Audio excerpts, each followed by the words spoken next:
Are we live? Yes, we're live. Are we live? We're live. Okay. Dude, you suck at this. Welcome to the Marauders Project Bars podcast. Project Bars podcast. Oh boy. This is our first episode, so bear with us. We're your hosts. I'm Jamie Perigin, aka Airship Prodigy. This is Nathan Gick, aka... You don't get an AKA. Yes, I do. You don't have another side project. But I do. Do you want to throw in your Eastern Photography Instagram? Sure. Check out some pretty cool photography if you care. If not, then don't. I think that's implied. Yeah, no, I really wouldn't. Wait a minute. What's your... Airship side Prodigy? project? Yeah, but That's my music. right. Anyway. Working on some fresh fire. Yes. It's a mix, or not a mixtape, but... It is a mixtape. It's a diss track. It's not a diss track. It's a diss track. I will unplug your microphone, Nathan. He's gonna drop a diss track on me. I might. Alright, so, first article of business today is... Jon Bellion's new album, Glory Sound Prep. What he said. Yeah, I feel like I'm gonna be interrupted every 5 seconds about this one.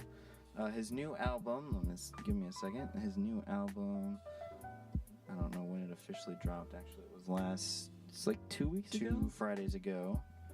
Hold Glory on. Sound Prep, I got it right here. You got it? Yeah. You gotta press enter. Glory Sound Prep, second studio album, released November 9th, 2018. November 9th, yeah. Through Visionary Music Group and Capitol Records. Good stuff. It was a pretty great album on the whole. Had a great lead single in Conversations with My Wife, and then the absolute biggest song on the album was probably JT. Very fun. My personal favorite. Overall, the album kind of showcases a move from Bellion's part from very, not necessarily minimal, but somewhat minimalist hip-hop production and pop-style songwriting to a bit more aggressive and crowded take on the genres of pop and hip-hop, which you can see a lot in tracks like The Internet, which has a very deep house feel.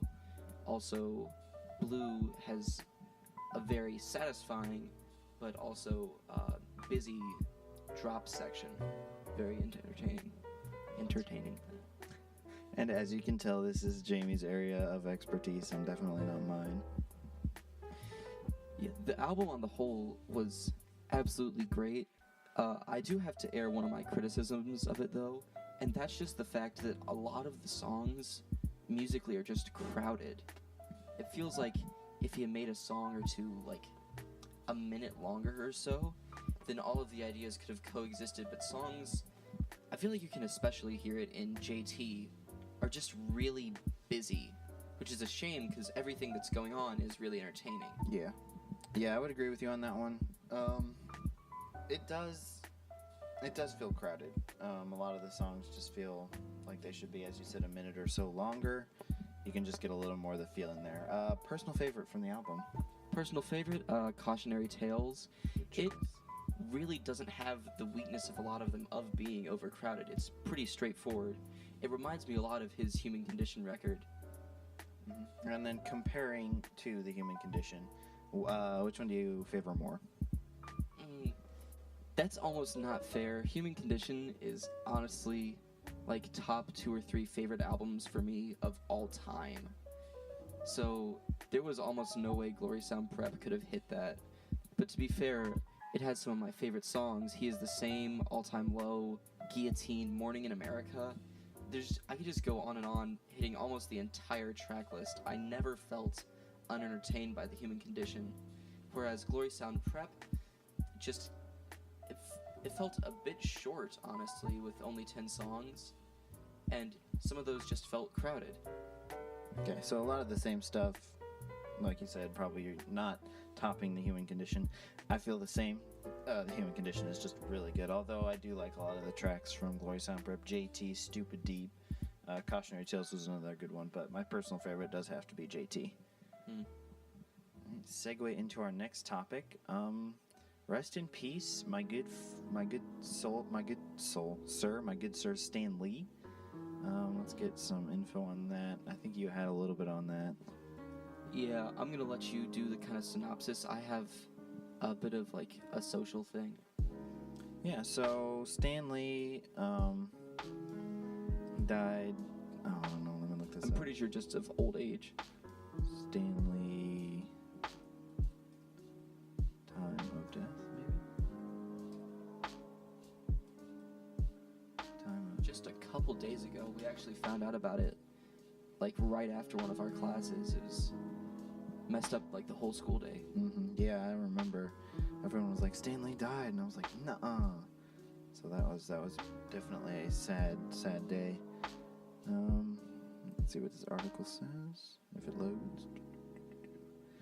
But yeah, it was very sad. One thing that a lot of people don't think about that is very shocking and sad is that he won't be in any more Marvel movies. Like, he will not cameo in any more. If they got... I believe they recorded cameos for Captain Marvel, and I think they got not Infinity War, but the Infinity War sequel. Mm-hmm. I'm not sure about that, though. Mm-hmm. Yeah, I was about to say if they got far enough in filming with Avengers 4, they could have gotten in a cameo or two there, but yeah, it's something not a lot of people think about, that Stan Lee will no longer be in any Marvel movies, so that's very sad. Well, speaking of Stan Lee and Marvel movies, I have to ask, what's your favorite Stan Lee cameo?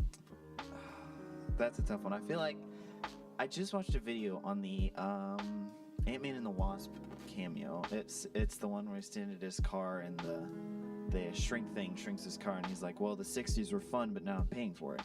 My personal favorite, but I also saw they shot several different cameos, like different lines of that scene, like, oh, I don't know, now I can park in San Francisco, or, man, my lunch was in there, stuff like that. So that has to be my personal favorite, but going along with that, the other ones that they filmed definitely were good.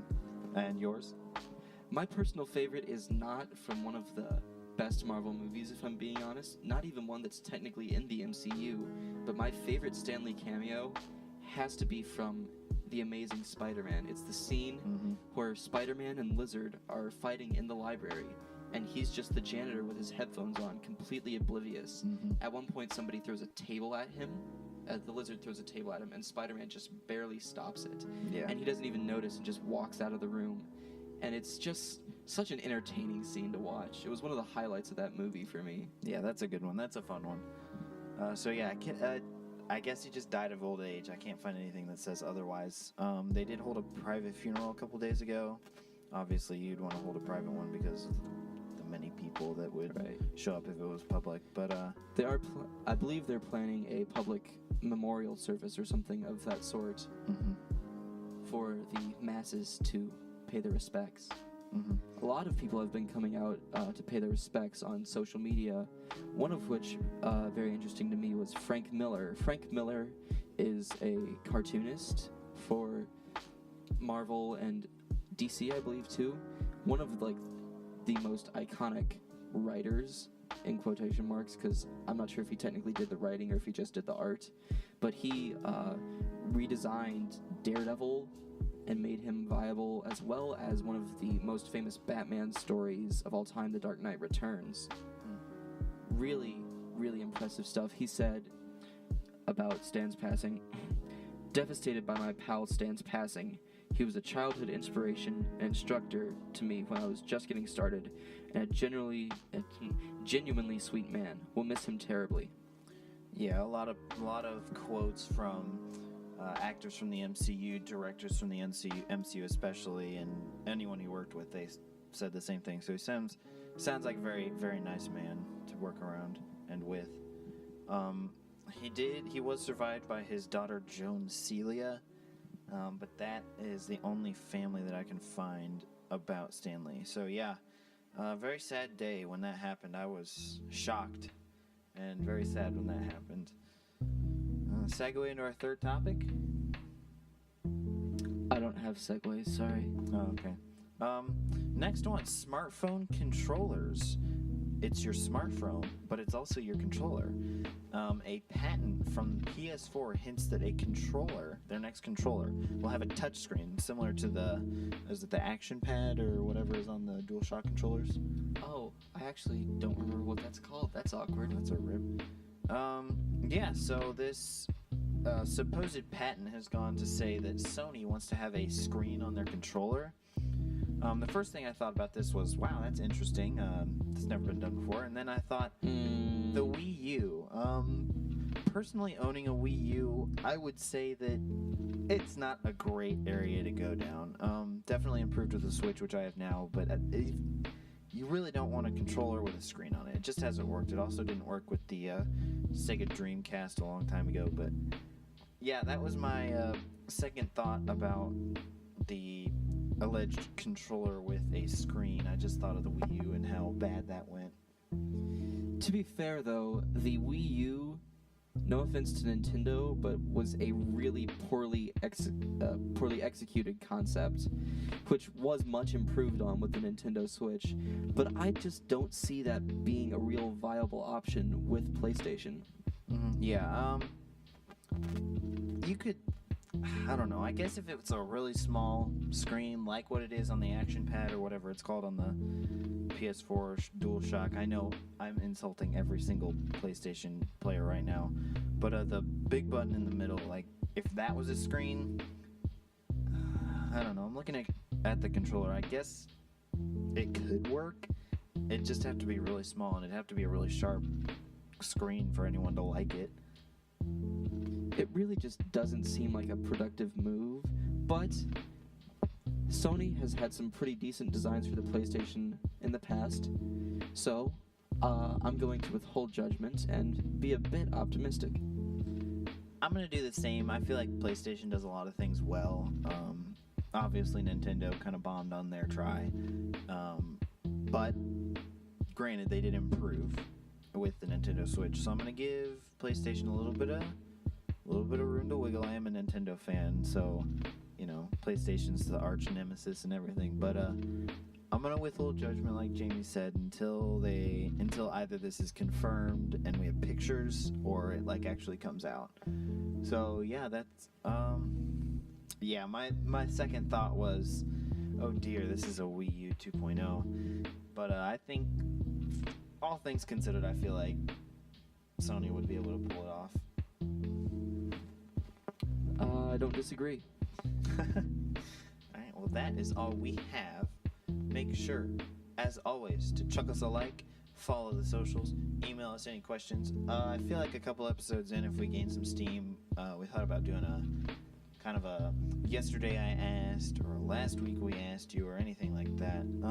Just something to kind of connect socially with the listeners. Yeah, do something fun, like questions, comments, concerns. Maybe some Q&A or something. Yeah, go sub to the Marauders, definitely sub to the Marauders on YouTube, sub to PewDiePie so we can beat T-Series. Or don't. Yeah, Jamie's not a big fan, but we need PewDiePie to beat T-Series. Or don't. Alright, that is all from us. We are signing out. See you guys in the next one. Toodaloo.